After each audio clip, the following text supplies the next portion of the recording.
Hello बच्चों, good afternoon.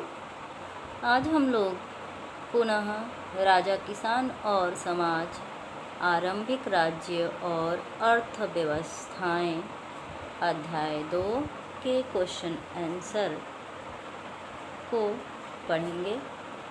तो बच्चों, पहला क्वेश्चन है कि अभिलेख किसे कहते हैं। क्वेश्चन क्या है हमारा कि अभिलेख किसे कहते हैं।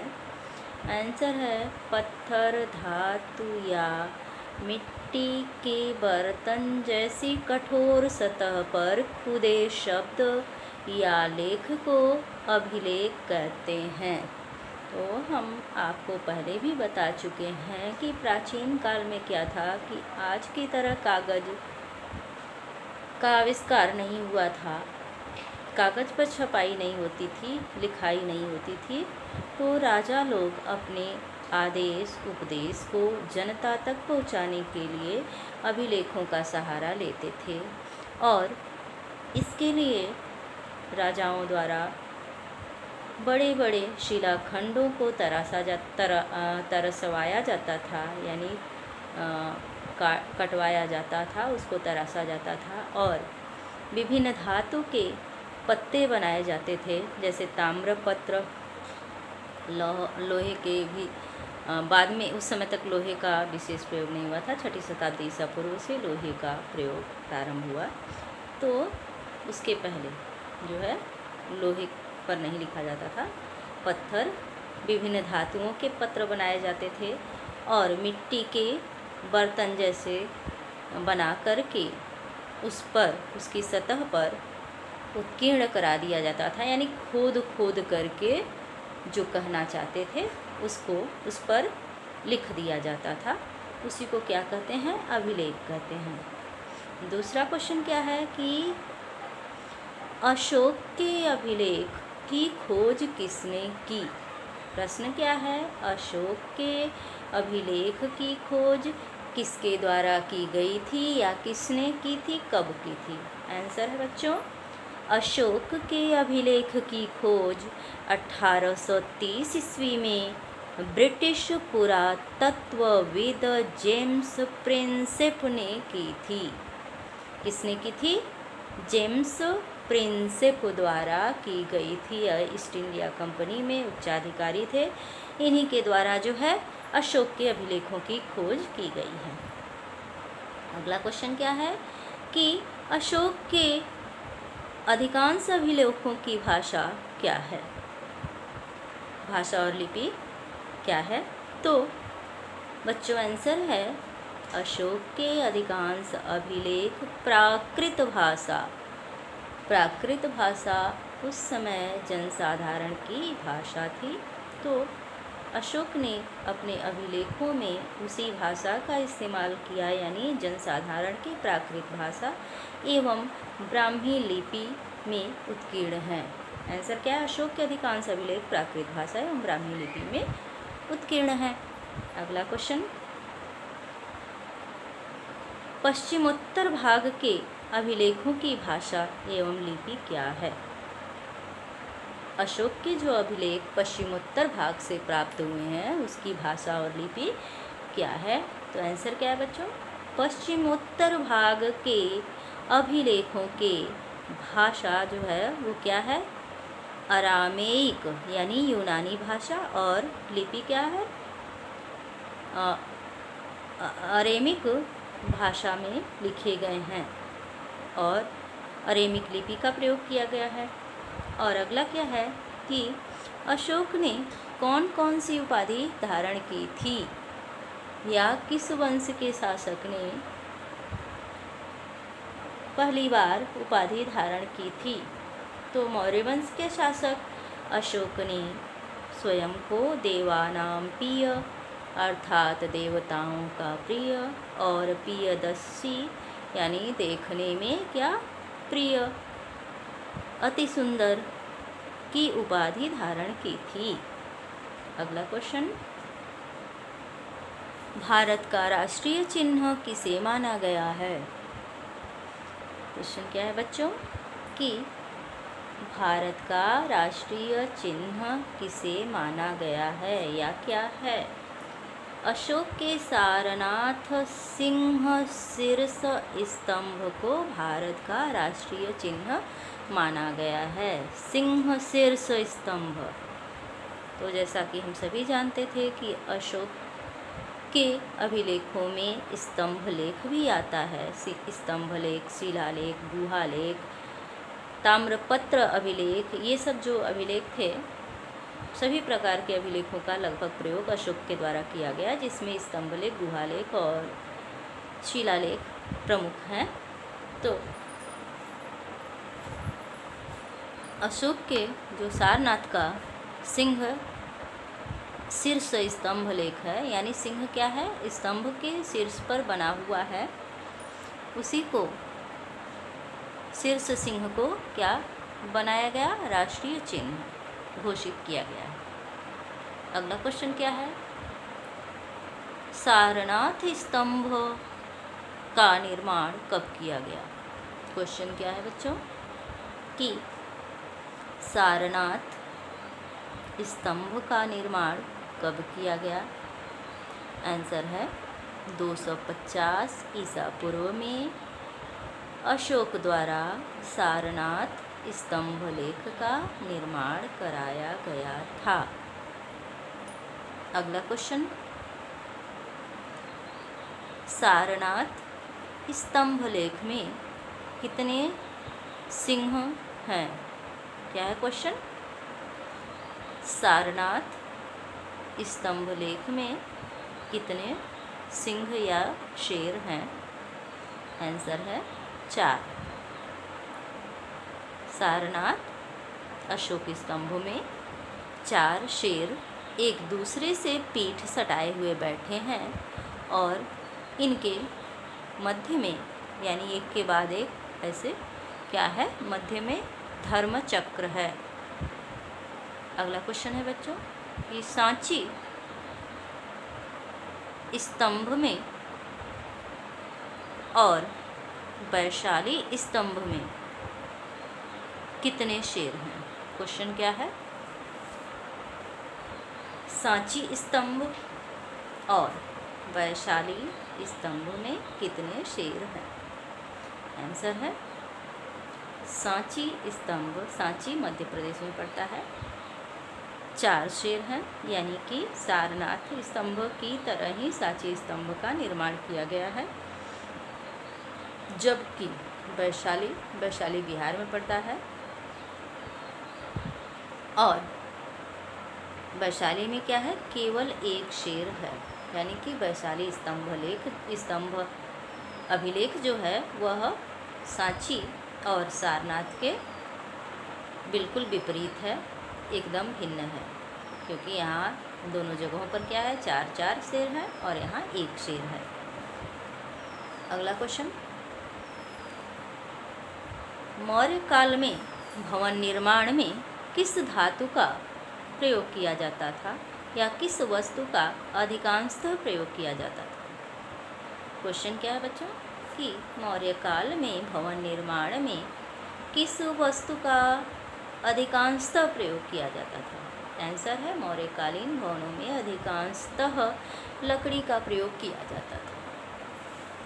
जैसा कि हम सभी जानते हैं, हमने विभिन्न सीरियलों में आपने देखा होगा कि चंद्रगुप्त, अशोका जो आते हैं, उसमें मौर्यों का विशाल दरबार था और इंडिका में भी मेगास्थनीज ने वर्णन किया है कि मौर्य दरबार उस समय के विश्व में अतुलनीय सुंदरता के लिए अतुलनीय था।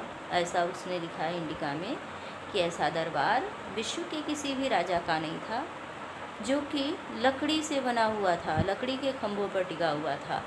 तो मौर्यकालीन भवनों में अधिकांशतः लकड़ी का प्रयोग किया जाता था। अगला क्वेश्चन क्या है? अशोक स्तंभ मौर्यकालीन वास्तुकला के उत्कृष्ट नमूने क्या हैं? मौर्यकालीन वास्तुकला के उत्कृष्ट नमूने क्या हैं? आंसर है अशोक स्तंभ मौर्यकालीन वास्तुकला के उत्कृष्ट नमूने हैं। क्या है आंसर? अशोक स्तंभ मौर्यकालीन वास्तुकला के उत्कृष्ट नमूने हैं। स्तंभों के शीर्ष पर विभिन्न पशु पक्षियों के चित्र बनाए जाते थे। स्तंभ के शीर्ष पर क्या होता था बच्चों? जैसा कि अभी हमने सारनाथ के उपलक्ष्य में बताया, सारनाथ स्तंभ लेख से ही हमारा राष्ट्रीय चिन्ह लिया गया है। तो क्या होता था? विभिन्न पशु पक्षियों के चित्र अंकित होते थे, बनाए जाते थे। अगला क्वेश्चन, मौर्यकालीन कला का महत्वपूर्ण उदाहरण क्या है? क्वेश्चन क्या है बच्चों कि मौर्यकालीन कला का महत्वपूर्ण उदाहरण क्या है? आंसर है मौर्य कालीन कला का महत्वपूर्ण उदाहरण स्तूप है। क्या है? स्तूप। स्तूपों में कौन सा? सांची एवं भरहुत का स्तूप मौर्यकालीन कला का महत्वपूर्ण उदाहरण है। क्वेश्चन क्या था कि मौर्य कला का महत्वपूर्ण उदाहरण क्या है? आंसर है मौर्य कला का महत्वपूर्ण उदाहरण स्तूप है। अब अगला क्वेश्चन, इसी में क्वेश्चन के आंसर को हमने ऐड कर दिया है कि कौन सा स्तूप मौर्यकालीन कला का महत्वपूर्ण उदाहरण है? तो आंसर है सांची एवं भरहुत का स्तूप मौर्यकालीन कला का महत्वपूर्ण उदाहरण है। अगला क्वेश्चन, मौर्य शासकों ने कितने वर्षों तक शासन किया? यह प्रश्न है कि मौर्य शासकों ने कितने वर्षों तक शासन किया? आंसर है बच्चों मौर्य शासकों ने लगभग 150 वर्षों तक शासन किया। कितने वर्षों तक? लगभग 150 वर्षों तक शासन किया। अगला क्वेश्चन, अशोक के अभिलेखों की लिपि क्या है? प्रश्न क्या है कि अशोक के अभिलेखों की लिपि क्या है? आंसर है अशोक की अभिलेख ब्राह्मी लिपि, खरोष्ठी लिपि एवं अरेमिक तीनों लिपियों में प्राप्त हुए हैं। यानी कि अशोक के अभिलेखों की 3 लिपियां हैं। कौन कौन सी? ब्राह्मी लिपि, खरोष्ठी लिपि और अरेमिक या अरेमाइक लिपि। 3 लिपियों में अशोक के अभिलेख प्राप्त हुए हैं। उत्तर भारत में प्राप्त होने वाले अभिलेखों की लिपि जो है वो अधिकांशतः ब्राह्मी है, मध्य भारत में खरोष्ठी है और अफ़गानिस्तान से प्राप्त होने वाली जो अभिलेख हैं उनकी लिपि अरेमिक है अधिकांशतः। अगला क्वेश्चन, मौर्य किस साम्राज्य की स्थापना से एक नए युग का प्रारंभ हुआ? प्रश्न क्या है कि किस साम्राज्य की स्थापना से एक नए युग का आरंभ हुआ? तो बच्चों मौर्य साम्राज्य की स्थापना से ही एक नए युग का आरंभ हुआ। जैसा कि हम शुरू में ही बता चुके हैं कि चंद्रगुप्त मौर्य द्वारा ही महाजनपद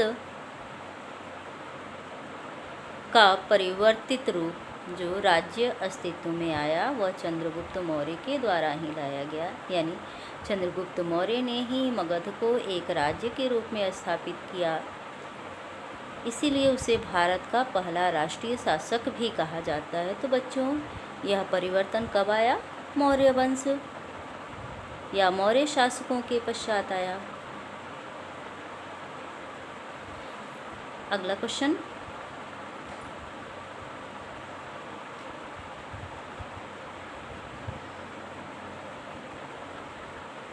छठी शताब्दी ईसा पूर्व और छठी शताब्दी ईस्वी के मध्य दक्षिण भारत में किसका उदय हुआ?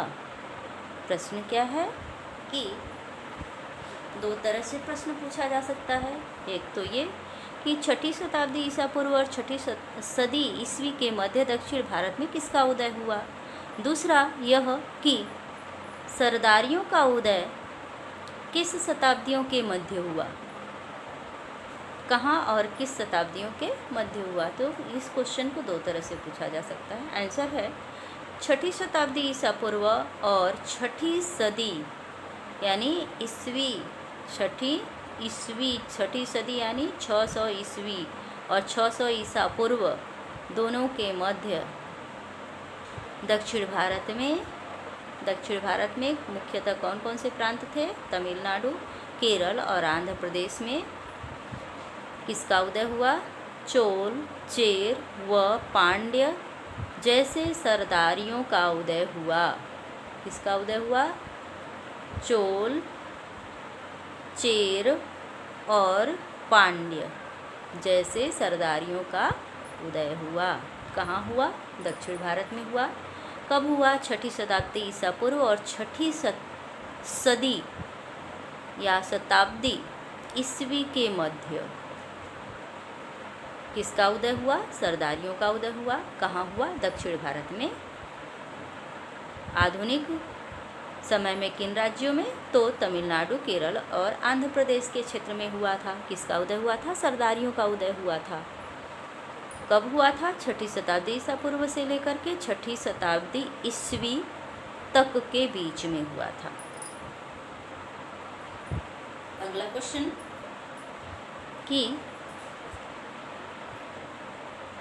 किस ग्रंथ से सरदारों का उल्लेख प्राप्त होता है, या कौन सा ग्रंथ सरदारों पर प्रकाश डालता है? आंसर है तमिल संगम ग्रंथों में सरदारों का उल्लेख मिलता है। आंसर क्या है बच्चों? कि तमिल संगम ग्रंथों में सरदारों का उल्लेख मिलता है। अगला क्वेश्चन, प्रथम सदी ईस्वी पूर्व से प्रथम सदी तक, मतलब ईसा पूर्व की पहली शताब्दी से प्रथम ईस्वी में क्या हुआ? शासक अपनी स्थिति को उच्च बनाने के लिए क्या करते थे? तब शासक स्वयं को जनता के मध्य सर्वोच्च स्थिति प्राप्त करने के लिए क्या जतन किया करते थे? बच्चों, इसका उत्तर है प्रथम सदी ईस्वी पूर्व से प्रथम सदी तक शासक अपनी स्थिति को उच्च बनाने के लिए स्वयं को विभिन्न देवी देवताओं से जोड़ते थे। यानी कि राजा को धरती पर देवताओं का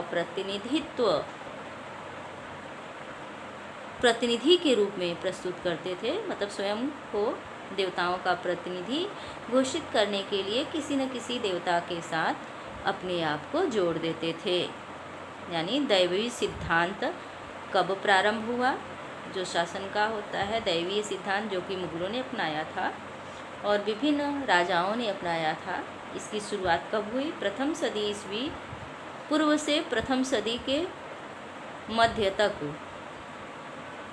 राजाओं में दैवीय सिद्धांत का विकास प्रारंभ हो गया था। और इसके लिए राजा लोग क्या करते थे? स्वयं को विभिन्न देवी देवताओं से जोड़ देते थे। अगला क्वेश्चन क्या है कि प्रयाग प्रशस्ति की रचयिता कौन थे? प्रश्न है कि प्रयाग प्रशस्ति के रचयिता कौन थे। आंसर है प्रयाग प्रशस्ति के रचयिता समुद्रगुप्त के दरबारी कवि हरिसेन थे। यहाँ पर हमने राजकवि लिख दिया है। कौन थे? समुद्रगुप्त के दरबारी कवि कौन थे? हरिसेन। राजकवि या दरबारी कवि का मतलब ये कहीं हुआ। समुद्रगुप्त कौन था? गुप्त वंश के प्रतापी शासक थे और समुद्रगुप्त की तुलना नेपोलियन से की जाती है, जो कि नेपोलियन कहाँ का था? फ्रांस का। और नेपोलियन वाटरलू के युद्ध में परास्त हो गया था, किंतु समुद्रगुप्त आजीवन परास्त नहीं हुआ था। तो नेपोलियन से भी सर्वोच्च स्थिति जो है समुद्रगुप्त की है भारतीय इतिहास में, किंतु तुलना नेपोलियन से की जाती है। अगला क्वेश्चन क्या है? प्रयाग प्रशस्ति में समुद्रगुप्त को क्या बताया गया है, या किस गुप्त शासक की तुलना कुबेर, वरुण और इंद्र के समान की गई है? दो क्वेश्चन इस पर पूछे जा सकते हैं। क्या कि प्रयाग प्रशस्ति में समुद्रगुप्त को किसके समान बताया गया है? एक क्वेश्चन ये हो सकता है। दूसरा क्वेश्चन ये हो सकता है कि कुबेर, वरुण और इंद्र के समान प्रयाग प्रशस्ति में किस राजा को बताया गया है? आंसर है प्रयाग प्रशस्ति में समुद्रगुप्त को कुबेर, वरुण और इंद्र के समान बताया गया है। अगला क्वेश्चन, चौथी शताब्दी का साम्राज्य किस पर निर्भर हुआ करता था? प्रश्न क्या है बच्चों कि चौथी शताब्दी का साम्राज्य किस पर निर्भर हुआ करता था? आंसर है चौथी शताब्दी का साम्राज्य सामंतों पर निर्भर हुआ करता था। जैसा कि हम सभी जानते हैं कि प्राचीन काल से लेकर के मध्यकाल तक, क्या आधुनिक काल तक भी सामंती प्रथा किसी न किसी रूप में चलती रही। सामंती प्रथा राजाओं का आधार रहती थी। राजा लोग अपने उच्चाधिकारियों में ज़मीनों को बांट देते थे, जिन्हें बड़े बड़े जो भूखंड वाले हो जाते थे अधिकारी, उन्हें सामंत बोला गया। और जब सामंत, जिस राजा के सामंत राजा से अत्यधिक शक्तिशाली हो जाते थे, तो सामंत शासक भी बन जाते थे। और जब तक राजा शक्तिशाली रहता था तो सामंत केवल राज्य को बढ़ाने में ही योगदान देते थे, साम्राज्य को बढ़ाने में योगदान देते थे, राजा के सहायक के रूप में कार्य करते थे। तो चौथी शताब्दी का साम्राज्य किस पर आधारित था? सामंतों पर आधारित था, सामंतों की शक्ति पर आधारित था। सामंत केवल भूखंड के ही मालिक नहीं होते थे, बल्कि इनकी सेना होती थी जो राजा इस्तेमाल करता था। और राजा जब कमज़ोर होता था तो सामंत उनकी आज्ञा का पालन नहीं करता था और स्वतः स्वयं को स्वतंत्र राजा घोषित कर देता था। तो इस प्रकार चौथी शताब्दी का साम्राज्य सामंतों पर आधारित था। अगला क्वेश्चन क्या है कि भूमि दान का उदाहरण कब से प्राप्त होता है? क्वेश्चन क्या है बच्चों कि भूमि दान का उदाहरण कब से प्राप्त होता है? आंसर है भूमि दान का उदाहरण ईस्वी का आरंभिक शताब्दी या ईस्वी की आरंभिक शताब्दी से प्राप्त होता है।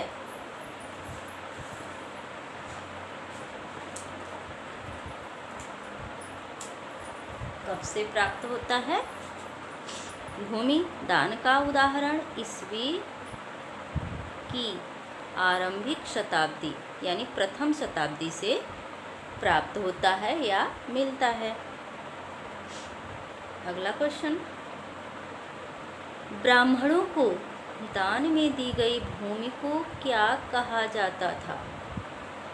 प्रश्न क्या है कि ब्राह्मणों को दान में दी गई भूमि को क्या कहा जाता था? तो जैसा कि हम सभी जानते हैं कि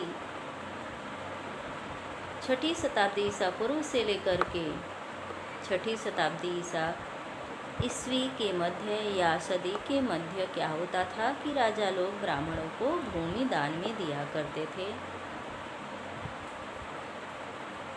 क्यों? क्योंकि अधिकांशतः पठन पाठन का कार्य कौन करता था? ब्राह्मण करता था। तो जो विश्वविद्यालय होते थे उसके खर्च के लिए या यज्ञ आदि करवाने के कारण पुरोहितों को भूमि दान में दे देते थे राजा लोग, या विद्यालयों आश्रमों के संचालन के लिए भूमि दान में दी जाती थी। तो इस प्रकार ब्राह्मणों को क्या होता था? भूमि दान में दिया जाता था। उसे क्या कहा जाता था? अग्रहार कहा जाता था। ब्राह्मणों को दान में दी गई भूमि को क्या बोलते थे? अग्रहार बोलते थे। अगला क्वेश्चन क्या है कि भूमिदान के रूप में शासक भूमिदानकर्ता को क्या हस्तांतरित करता था?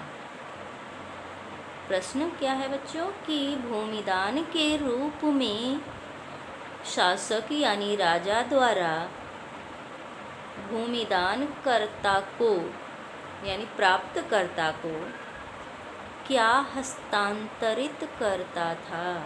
या क्वेश्चन दूसरे तरह से भी पूछा जा सकता है कि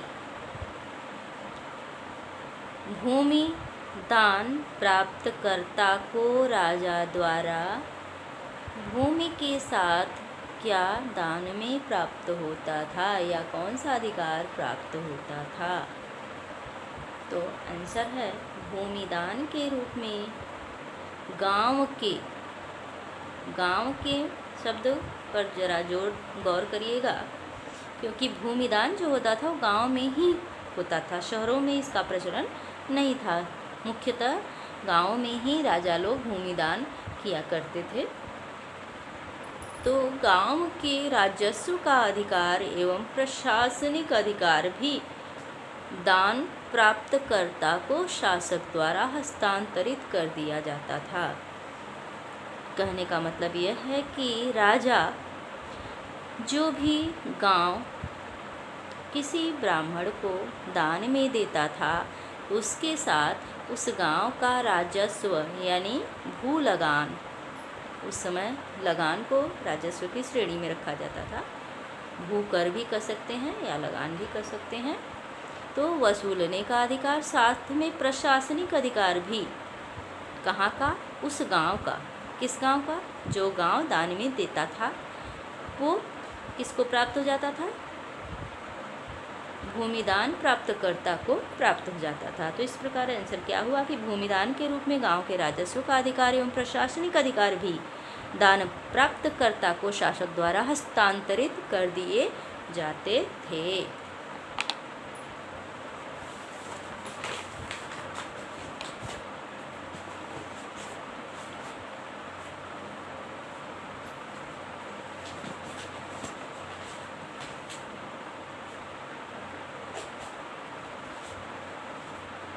अब अगला क्वेश्चन क्या है? 6ठी शताब्दी नगरों का प्रादुर्भाव कब हुआ? प्रश्न क्या है कि नगरों का प्रादुर्भाव कब हुआ? आंसर है 6ठी शताब्दी ईसा पूर्व में नगरों का प्रादुर्भाव हुआ, यानी कि 6ठी शताब्दी ईसा पूर्व में नगर अस्तित्व में आए। नगर अधिकांशतः नदियों के किनारे बसे हुए थे। अगला क्वेश्चन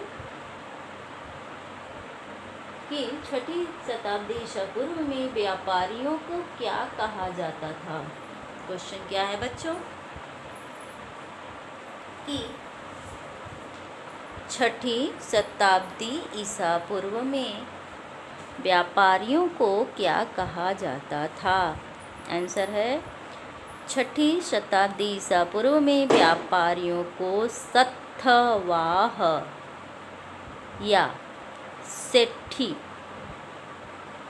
और तमिल भाषा में मसथुवन कहा जाता था। फिर से सुन लीजिए। छठी शताब्दी ईसा पूर्व में व्यापारियों को सत्थवाह या सेठी या तमिल भाषा में मसथुवन कहा जाता था। अगला क्वेश्चन, छठी शताब्दी ईसा पूर्व में व्यापार किन मार्गों द्वारा होता था? आंसर है छठी शताब्दी ईसा पूर्व में व्यापार जल एवं थल दोनों मार्गों द्वारा होता था। किसके द्वारा? जल एवं स्थल दोनों मार्गों द्वारा क्या होता था? व्यापार होता था। अगला क्वेश्चन, छठी शताब्दी ईसा पूर्व में किस प्रकार के सिक्कों का प्रचलन था? प्रश्न क्या है बच्चों? फिर ध्यान से सुन लीजिए कि छठी शताब्दी ईसा पूर्व में किस प्रकार के सिक्कों का प्रचलन था? आंसर है कि छठी शताब्दी ईसा पूर्व में आहत सिक्कों का प्रचलन था। आहत सिक्के मतलब धातुओं को पीट करके, यानी हथौड़े जैसे किसी औजार से पीट करके बनाया जाता था, इसीलिए आहत सिक्के कहा जाता है। तो आहत सिक्कों का प्रचलन था।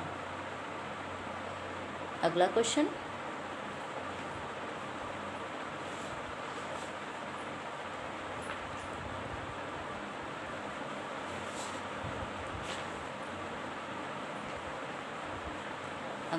है कि शासकों के नाम व प्रतिमा वाले सिक्के सर्वप्रथम किनके द्वारा जारी किए गए?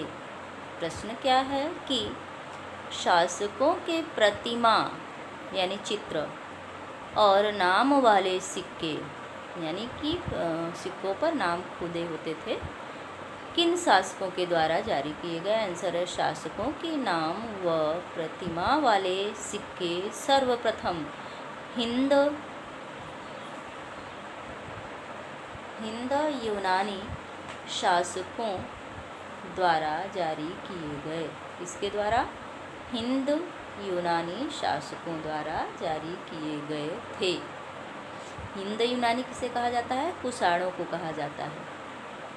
कुषाण शासकों को हिंद यूनानी शासक कहते हैं, क्योंकि ये मध्य एशिया से आए थे और यहीं पर आकर के बस गए थे, इसीलिए। इसमें कुजुल कदफिसेस का नाम आता है, जो कि सोने का सिक्का जारी करने वाला था कुषाण वंश का। तो हिंद यूनानी शासकों द्वारा। और उसी से रिलेटेड क्वेश्चन है कि सोने के सिक्के प्रथम शताब्दी ईसा पूर्व में किसने जारी किया? किस शासकों द्वारा जारी किया गया? तो सोने के सिक्के प्रथम शताब्दी ईस्वी में सर्वप्रथम कुषाण शासकों द्वारा जारी किया गया था। कुषाण शासकों में कुजुल कदफिसेज, विम कदफिसेज, इसके बाद कनिष्क का नंबर आता है। तो विम द्वारा जो है कुषाण वंश का जो पहला शासक था, उसी के द्वारा सोने के सिक्के जारी किए गए थे। अगला क्वेश्चन क्या है? अगला क्वेश्चन है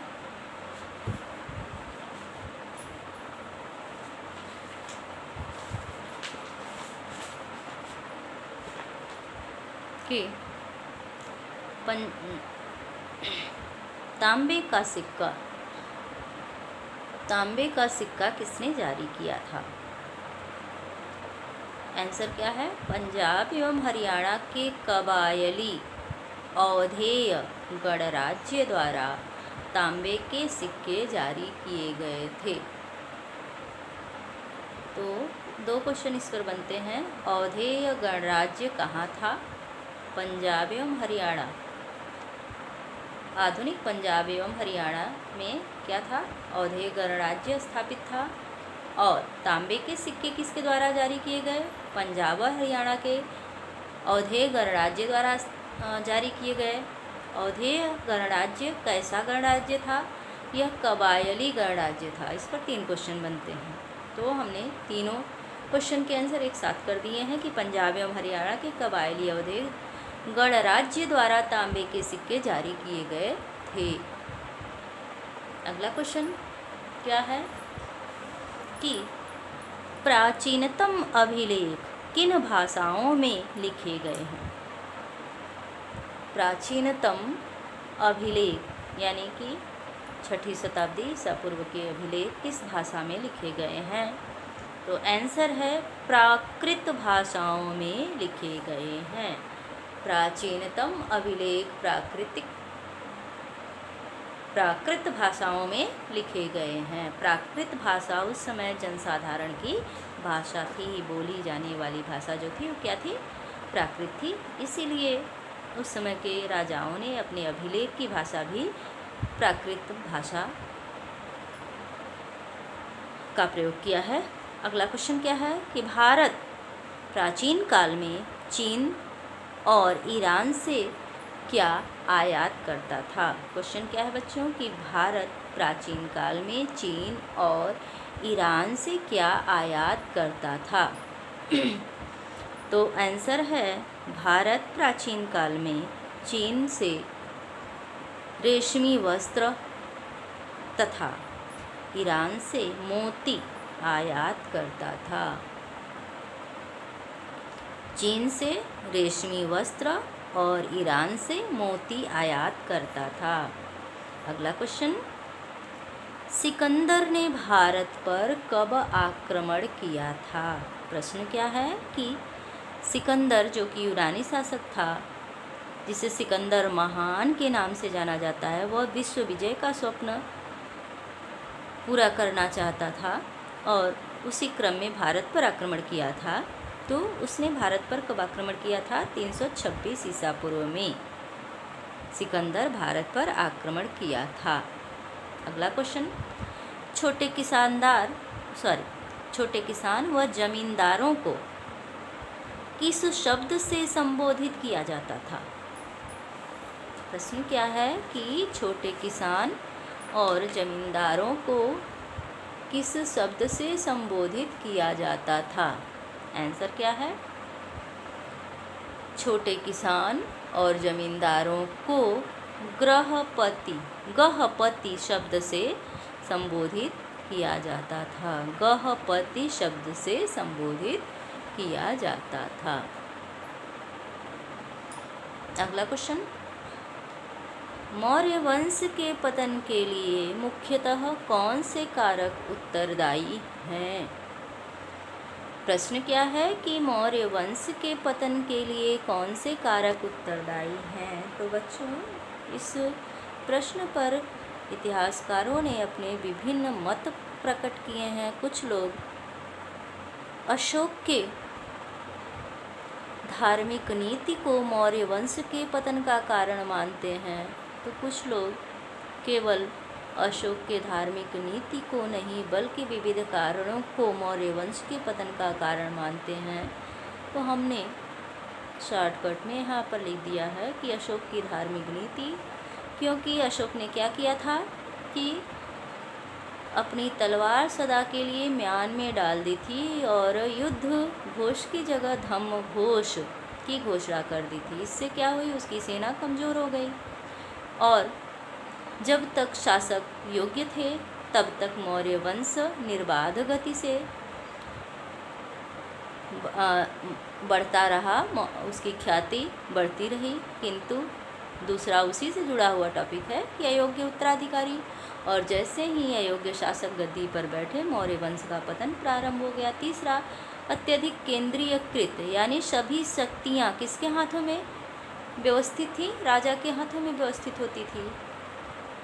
और इसके कारण क्या होता है कि जो समझदार शासक होते हैं वो तो प्रजा हित के कार्य करते हैं, अपने मंत्रियों से सलाह लेते हैं, और जो अयोग्य होते हैं वो क्या हो जाते हैं, निरंकुश हो जाते हैं। ऐसे ही मौर्य वंश में भी आगे चल कर के हुआ, जो अयोग्य शासक हुए वो अत्यधिक केंद्रीकृत शासन व्यवस्था के कारण मनमानी करने लगे। और मनमानी के पश्चात क्या होता है, जब कोई व्यक्ति मनमानी करने लगता है तो शुरू में उसके खिलाफ षड्यंत्र शुरू हो जाता है। तो अगला टॉपिक इसी से जुड़ जाएगा। क्या हुआ, दरबारी षड्यंत्र आरंभ हो गया।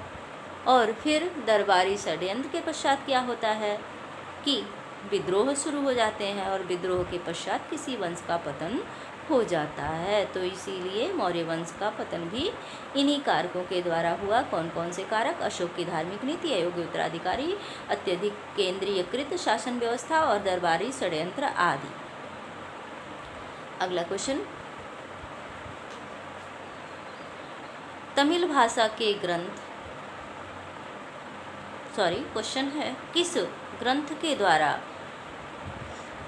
सरदारों पर प्रकाश पड़ता है, या तमिल भाषा के ग्रंथ को क्या कहते हैं। दो क्वेश्चन बनता है। तो तमिल भाषा के ग्रंथ को क्या कहते हैं, संगम ग्रंथ कहते हैं।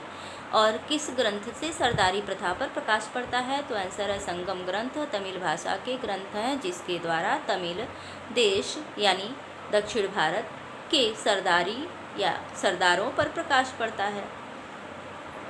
अगला, 6ठी शताब्दी ईसा पूर्व में उत्पादकों तथा व्यापारियों के संघ को, 6ठी शताब्दी ईसा पूर्व से लेकर के 6ठी शताब्दी ईस्वी तक का इसमें वर्णन हो रहा है इस चैप्टर में। तो क्या कहा जाता था, संघ को क्या कहते थे, श्रेणी कहा जाता था।